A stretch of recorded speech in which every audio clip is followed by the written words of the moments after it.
One of my favorite kinds of overall bugs that I've ever submitted was on a federal target. This agency had an application where you basically could submit different kinds of like financial information. And it was I knew by looking at it that it was vulnerable to CSRF, but I couldn't find data that I needed to actually exploit it because it wasn't provided in the app, and they wouldn't give it to us because the only way to get a valid value was to be assigned one by the agency. And they're like, we're not going to give you one. There's a whole bunch of issues that can arise from that.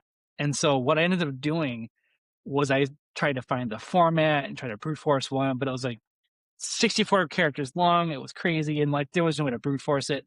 But during my research, I found a PowerPoint deck and a presentation from like 3 years before that, where a developer was showing off this new feature that I happened to be testing.